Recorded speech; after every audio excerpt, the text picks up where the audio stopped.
Chuck Todd. Mr. President, thank you. Max Baucus, Democratic Senator, referred to the implementation of your health care law as a potential train wreck. We've had other Democrats been whispering nervousness about the implementation and the impact. And it's all self-centered a little bit, the impact that it might have on their own political campaigns in 2014. Why do you think, just curious, why does Senator Baucus, somebody who ostensibly helped write your bill, believe that this is going to be a train wreck, and why do you believe he's wrong? Well, I think that anytime you're implementing something big, there's going to be people who are nervous and anxious about, is it going to get done, until it's actually done. But let's just step back for a second and make sure the American people understand what it is that we're doing.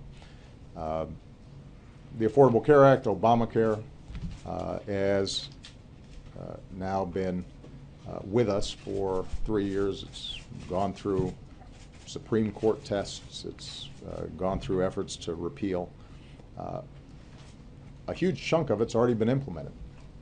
And for the 85 to 90% of Americans who already have health insurance, they're already experiencing most of the benefits of the Affordable Care Act, even if they don't know it. Yeah, their insurance is more secure. Insurance companies can't drop them for bad reasons. Their kids are able to stay on their health insurance until they're 26 years old. They're getting free preventive care. So there are a whole host of benefits that for the average American out there, for the 85 to 90% of Americans who already have health insurance, this thing's already happened. And their only impact is that their insurance is stronger, better, more secure than it was before. Full stop. That's it. They don't have to worry about anything else. The implementation issues come in for those who don't have health insurance, maybe because they have a pre-existing condition and the only way they can get health insurance is to go out on the individual market, and they're paying 50% or 100% more than those of us who are lucky enough to have group plans. People who are too poor to get health insurance and the employers don't offer them. Maybe they work for a small business and the small business can't afford right now to provide health insurance. So all the implementation issues that are coming up are implementation issues related to that small group of people, 10 to 15% of Americans. Now it's still 30 million Americans, but relatively narrow group who don't have health insurance right now or are on the individual market and are paying exorbitant amounts for coverage that isn't that great. And what we're doing is we're setting up a pool so that they can all pool together and get a better deal from insurance companies. And those who can't afford it, we're going to provide them with some subsidies. That's it. I mean, that's what's left to implement, because the other stuff's been implemented and it's working fine. The challenge is that, setting up a market-based system, basically an online marketplace where you can go on and sign up and figure out what kind of insurance you can afford and figuring out how to get the subsidies.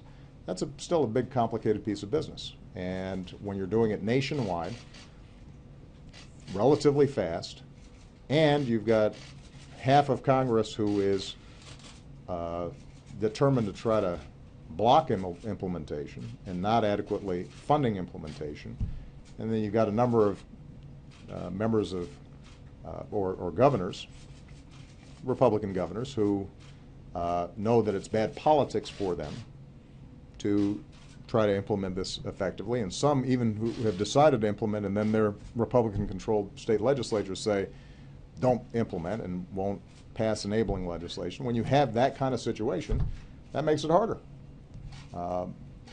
But having said all that, we've got a great team in place. We are pushing very hard to make sure that we're hitting all the deadlines and the benchmarks. I'll give you an example, a recent example.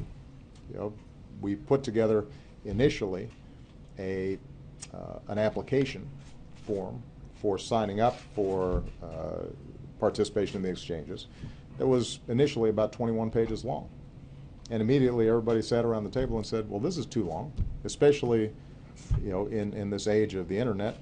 People aren't going to have the patience to sit there for hours on end. Let's streamline this thing. So we've cut what was a 21-page form now down to a form that's about 3 pages for an individual, a little more than that for a family, well below the industry average. So those kinds of refinements we're going to continue to be working on. But I think the main message I want to give to the American people here is, despite all the hue and cry and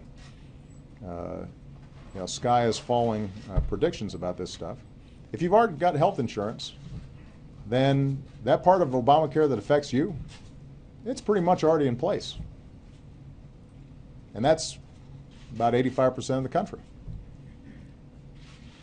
What is left to be implemented is those provisions to help the 10 to 15% of the American public that is unlucky enough that they don't have health insurance. And by the way, some of you who have health insurance right now, at some point you may lose your health insurance. And if you've got a pre-existing condition, this structure will make sure that you are not left vulnerable. But it's still a big undertaking. And what we're doing is making sure that every single day we are constantly trying to hit our marks so that it will be in place. And last point I'll make, even if we do everything perfectly, there'll still be glitches and bumps, and there'll be stories that can be written that says, oh, look, this thing's not working the way it's supposed to, and this happened and that happened. And that's pretty much true of every government program that's ever been set up. But if we stay with it, and we understand what our long-term objective is, which is making sure that in a country as wealthy as ours, nobody should go bankrupt if they get sick, and that we would rather have people getting regular checkups than going to the emergency room because they don't have health care. If we keep that in mind, then we're going to be able to drive down costs, we're going to be able to improve efficiencies in the system, we're going to be able to see people benefit from better health care, and that will save the country money as a whole over the long term. Without the cooperation of a handful of governors, particularly large states like Florida and Texas, that you can fully implement this? I think it's harder. There's no doubt about it. We will implement it.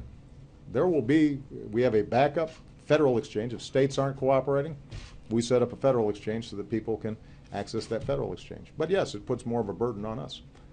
And it's ironic, since all these folks say that they believe in empowering states, that they're going to end up having the federal government do something that we'd actually prefer states to do if they were properly cooperating.